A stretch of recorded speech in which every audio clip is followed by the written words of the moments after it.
everybody, Steve here. This was our my morning breakfast. Our last day in Key West. Started off with a little salmon with eggs Benedict there at a nice French restaurant. Great breakfast. Went off to the Key West Lighthouse and Fort Zachary Taylor. This is a cool tree, a lofty fig. It's pretty cool. These next couple of pictures. It's growing in the yard there.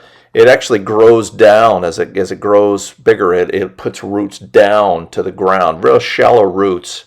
It's a tropical tree, and it looks like buttresses in a church or something. But I thought that was a cool tree, lofty fig. It's pretty cool.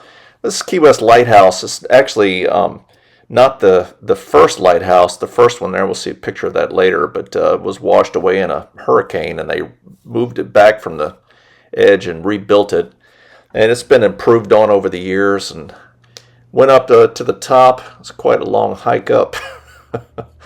We made it up there, but real nice, beautiful views of Key West from there. It's the tallest place. This was through one of the little portholes on the way up there. Again, another beautiful day in Key West. This wrought iron staircase on the way up. Beautiful day.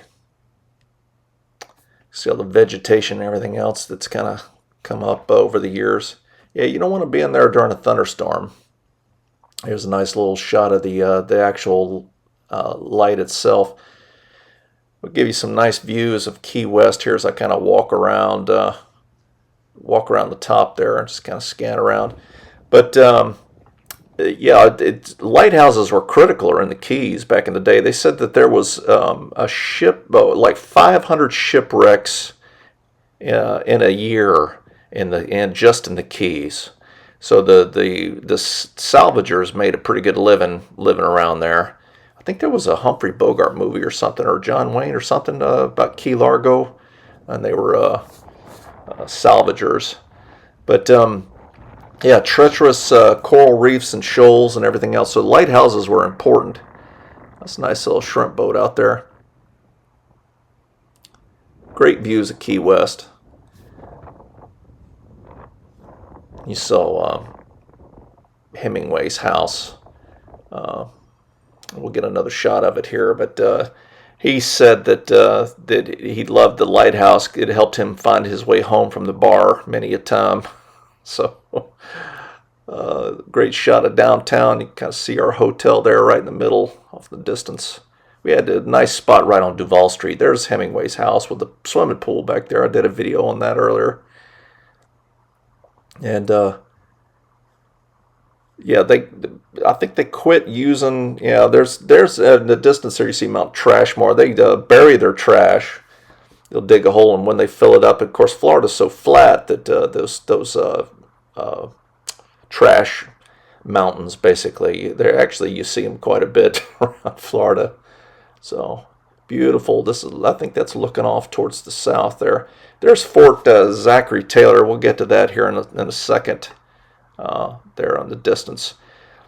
That was actually held by the Union during the entire Civil War. They never got that back. The South never was able to capture that fort. This is a nice little shot here in the light keeper's home. The lighthouse keepers.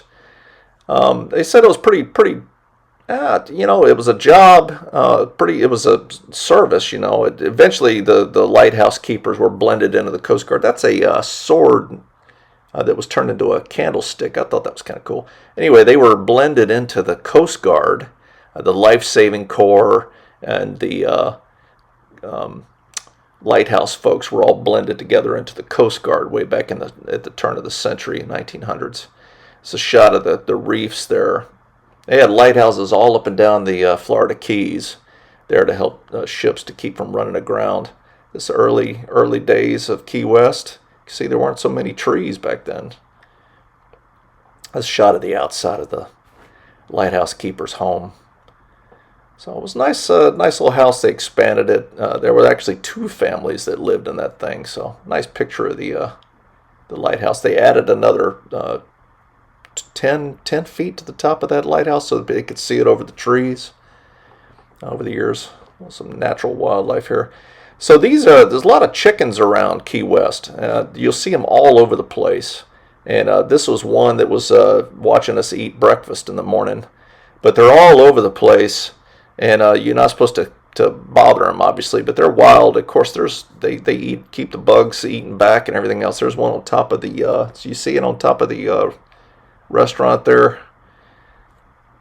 Giving us a nice crowing show there. But they're all over the place, all over the place, Key West. So Fort Taylor built to protect the port back in the day. It was kind of like Fort Sumter here in Charleston. It was a brick 3-tiered fort used to protect the harbor there at Key West. And then it was eventually knocked down to just one level, of course, the way the warfare changed. The guns and everything else. Still, masonry forts just wouldn't stand up to exploding shells, so went to these thick bunkers. But it is a shot, so basically a 3-mile range of the Civil War era cannons.